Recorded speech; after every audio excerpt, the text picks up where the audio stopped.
Okay, so let's go after this Quew business. There's some pretty serious stuff. There's playful stuff about Las Vegas, and of course, I think Trump's going to be there, and it looks like a Quew, and somebody picked up on that.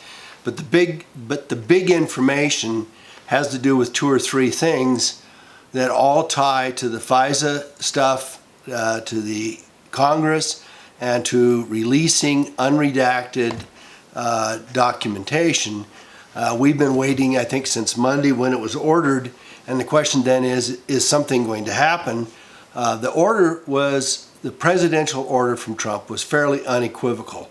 That is to say, release it now, don't put any limitations on it, I don't want it reviewed or anything else. Obviously, there's going to be some review of it for classified information, but most of that stuff had been tested out already, and it should have been dumped right now, right? That's the logical, rational thing. So why didn't it? Why wasn't it? Well, we first started to hear, and Devin Nunes brought some stuff out, and that is in this posting. Let me get the number for you just so that we've got it lined out. Maybe I can't. Yeah, it's 2235, and so there's a whole bunch of stuff where Trump talks about in a tweet about how he wanted the unredacted stuff. They've come in, and allies are trying to stop it. Well, why would the allies be interested in stopping it? Well, the reason for it is, and this is alluded to both by Nunes and by the president, but the bigger response of it is this, at least as I see it, or at least part of it, and that is this. The Five Eyes channel stuff is supposed to go through an official channel, and so theoretically they wouldn't even know what was in this documentation. They wouldn't even know what it was, so they shouldn't have anything to complain about, right? Well, wrong, because they're working through unofficial channels, which means that they're doing something surreptitious, something they're not supposed to do. And part of that is that we have 2 allies, especially Australia and the UK, that are playing games as part of that whole Trump dossier business, as part of the FISA courts, as part of the Russian implication, the Steele dossier. Those guys were working back channel, and they were playing games. And why do they play games? Well, please be reminded that we talked about this months ago, but the process is that the CIA is not supposed to spy on people in the United States, but nothing keeps the United Kingdom or Australia or Canada from doing so, so they spy and then hand it to the CIA. Isn't that cozy? So in effect, by having 5 countries all linked together and 5 eyes, 5 sets of organizations, they can play back and forth and each do what the other one can't do, and ultimately come up with what it is that they want to have for this process. So they obviously know that what they're not supposed to know, and worse than that, they're parties to it. They have been participants in the Obama administration. Both the Brits and the Aussies were participants in trying to take Trump down. And they had ulterior motives, they had obvious reasons, they were playing games at all kinds of levels, they're in cahoots with each other, and Trump was going to disrupt their process.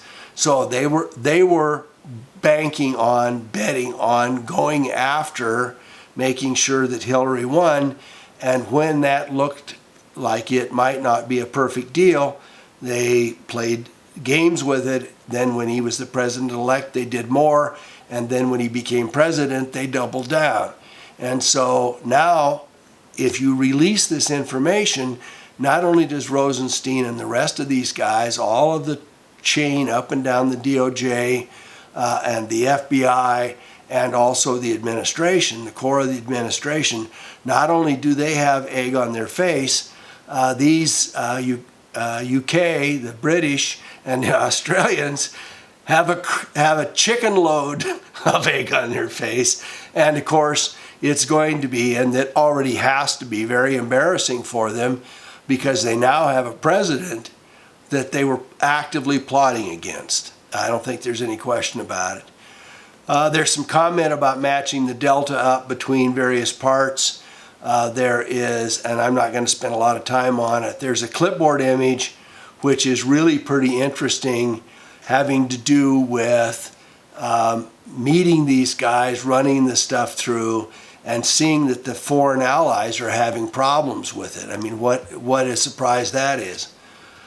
Then there is a comment about one of the elections. I'm trying to think where, it was in a Texas border town, that there was a state election, and I think it's Gingrich makes some point about, puts an article in about the fact that this particular district is 73% African American and Hispanic, probably mostly Hispanic, but they voted for a Republican. Now, from what I read of this, it was a pretty good Republican candidate, and he campaigned tirelessly, but the fact is that he went into a district that he should not have won.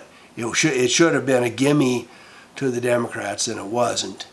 And there's another huge piece, and this is Rosenstein keeps Steinstein, whatever his name is, I guess it's Steen, keeps digging his hole deeper. Well, within 2 weeks after having been nominated, he was actively considering putting a wire on so that he could tape the president while he was in conference with him, or when he met with him personally, with the idea that he would show that the president was unhinged, and that would serve as a basis for a 25th Amendment removal of Trump for being incompetent. And so there was some comment that there was some intimation that his comment, at least on one occasion, was sarcastic and just flip. But most of the time, there were several other occasions apparently where he stated it in all seriousness. So there is a repeat posting of September 10th of this year, which has to do with declassification of this FISA. Will get rid of Rosenstein. It will initiate awareness that all the signers are under investigation. It will factually demonstrate that Obama was involved and knowingly present, and that this whole process will start to break down. And so attempts to bait the president to prematurely get rid of Rosenstein, or prematurely get rid of even Sessions, which I don't think is going to happen, that would cause a tumble and would give him no basis for it and a reason for justification for his impeachment, which Rosenstein would be rewarded for. So either he finds dirt with Mueller that gets rid of Trump, or he serves as a sacrificial lamb to get rid of himself, which would cause the impeachment of Trump and take Trump down. And so the next comment by Quew is that the swamp is fighting back, remain calm. We are here for a reason. Patriots are in control. It looks more and more like that's the case now. My previous post today had to do with the softness of the Republicans on the Judiciary Committee, and they're going to have to get a backbone because they're running out of time. They have to get Kavanaugh in. They have to get that stuff settled. They have to get a basis for stability so that this FISA stuff can drop, and so that some of it can drop before the election. That's the sequence. Kavanaugh, then the FISA, then the election, and then kaboom, everything comes down. That's the idea, or at least that's the way I see it right now. So there's another comment about Rosenstein trying twice to get a hold of the POTUS, of being able to have a conference with him. And then there's a New York Times article which shows this whole Rosenstein thing where he's attempting to wire himself so that he can tape the president while he's in conference with him, which is, it's not treason, but it is truly against the whole process of having order from president on down. There's probably a statute for it, So there's another one, a tweet Twitter, which says, the guy says, hey, look, I can't wear my Quew t-shirt into the POTUS rally, and there's some comment that they're doing that. They're keeping the Quew guys out of there because they're getting crank calls that say that the Quew people are going to cause a riot or cause some kind of bomb or some other explosion, and they got to take all the Quew off everybody so that they don't have these guys hiding in among the Quew. Excuse me. The whole Democrats, the Democratic bunch, are trying to push this idea of not using the FISA release and Rosenstein's reluctance or refusal to do so as justification for firing him. And of course, because they know what's up and they know how they're pushing him and they know how they're trying to create an impeachable event. I mean, this is not accidental. They know that they're attempting to do this. They set a red line and then they say, all right, but we're going to do all these nasty things and you better not cross it. Now, there is another huge piece, and this is the piece that's on my thumbnail, which has to do with the last 5 or 6 postings by Quew. And if this is true, I can tell you it is monumental. This is truly, this is one notch up from where we were earlier in this week. And that is that they are saying there is the intimation. They're not saying it quite yet because there's a question mark. It says Loretta Lynch in kill brackets talking equal truth reveal tarmac. Bill Clinton in kill brackets.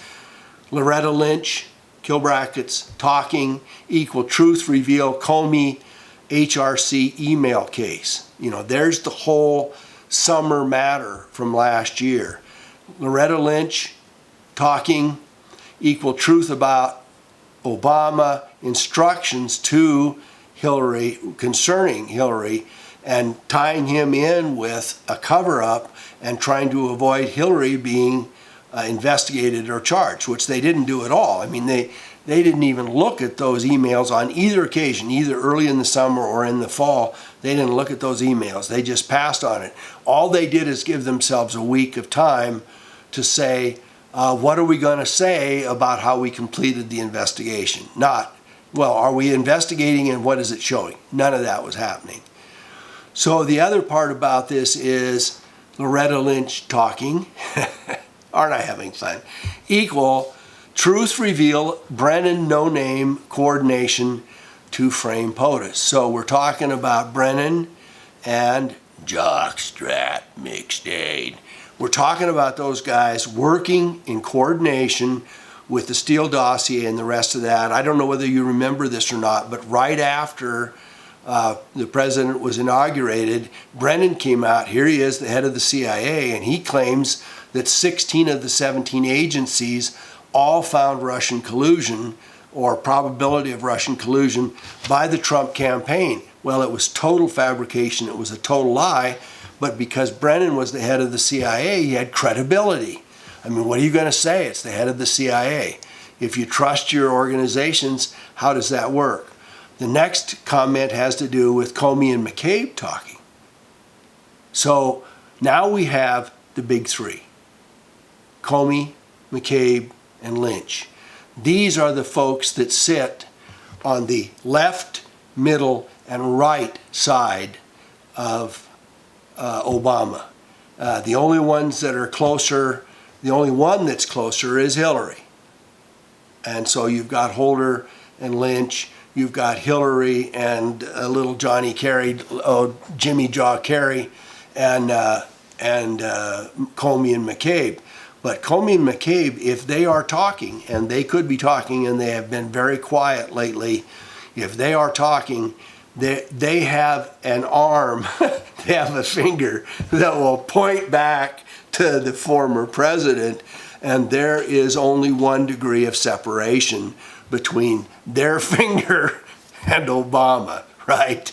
So it will take it to the highest level, and it will be whereas, and you know, some of us have had conversations of interactions about comments about how this compares to Watergate. Watergate was a little dribble in Watergate. It could have been more about pedophilia and the other stuff, but it was a little dribble about a couple plumbers playing games in the Democratic convention, the Democratic office. And this is at the highest level, across the highest impetus. It is the worst kind of invasion conducted by the highest level of our secret agencies in coordination with the Five Eyes folks. It is absolutely explosive stuff. And whereas Nixon was impeached because he was trying to cover it up, which he really shouldn't have done. He should have just said, yeah, apparently some guys got crazy and they did this, and he would have been okay, or at least that probably would have been. In this case, we're talking about a former president that had his hands on it from start to finish, and whereas the Attorney General from Nixon's time spent time in prison, this could go all the way to the top. Now, there's one other issue to this, and an issue nobody has talked about, or at least that I don't know if anybody's talked about. I found recent legislation, proposed legislation by a couple of Democrats that were trying to get legislation passed to keep President Trump from issuing any secret pardons. And I thought, well, how could it possibly be that there are secret pardons? They're always announced. There are lists of them. You can go back for generations and look at what pardons were issued, most notably Clinton's at the end, but others as well. And I thought, where did they come up with this? And I looked it up, and there apparently is no prevention from having a secret pardon. And as I read the information, there was the intimation that President Obama could have, they didn't put it in Obama's terms, right? This is all hypothetical. But President Obama could have issued secret pardons to people like Holder and Lynch and Comey and McCabe and maybe Rosenstein and others, that they would secretly carry in their pocket, and if anybody came up to them and said, we're investigating you as it relates to this, then they would pull out their secret pardon and get a free trip out of jail. This is the monopoly thing, right? Free exit from jail. So the Democrats are trying to stop Trump from doing it, which tells me that they know that Obama may have done it. That's the only way they came up with the idea. And that also tells me one of the reasons why we might have been waiting for 2 years for something to drop around here is this. And that is that if in fact Obama did issue secret pardons and they're carrying them around, then you have to have chargeable events post January 20th of 2017.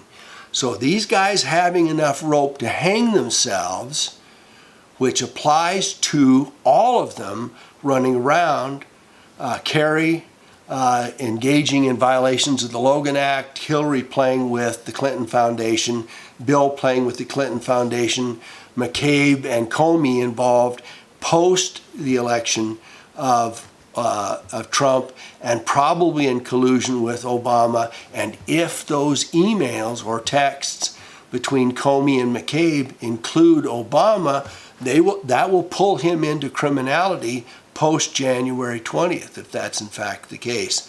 So we could have treasonous activity, seditious activity, we could have major crimes post January 20th of 2017, which have built up over the last 2 years, almost 2 years, and which are now chargeable. And those secret pardons are not prospective. Okay, retrospective, a president can say on January 19th, I forgive you for everything from this day back. And it would go back 50 years. Or till they were children. But the president cannot say, I pardon you or forgive you for something you haven't done.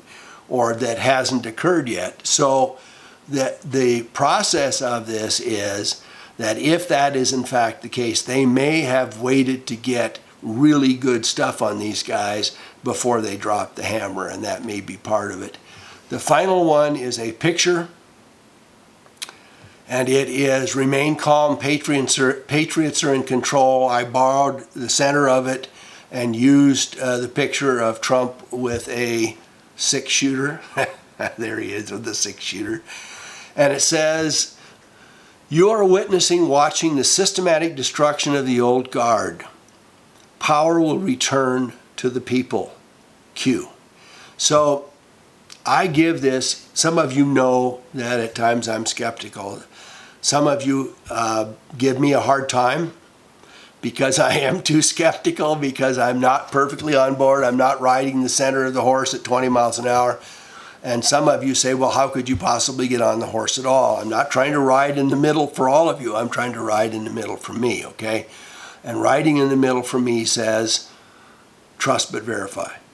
It is the Reagan concept of trust but verify. So in this process, what I'm saying to you is, even in the best of worlds, I still have to look at how this is playing out. And I still have to acknowledge the potential that these guys are very sophisticated, and this could all be a ruse against even you and I. You and me. Okay. So that's my report on the Q stuff for today, and that takes us up to 22:53. Thanks so much for watching. I hope you appreciate and enjoy the other one, which is on the whole Senate hearings, the Judiciary Committee hearings, and I think it is an important concept and discussion to have, because the Republicans are going to have to dance the fine line between being diplomatic and deferential to this Ford woman and still holding the line and following through on their obligation and duty, and that is to properly process a candidate for the Supreme Court. We'll see how they do, and we will see how much the Democrats have worked them over. Thanks so much for watching. If you like this, give me a thumbs up. Hit the bell. It really helps the algorithms and the rest of that kind of stuff. And subscribe. Thanks so much.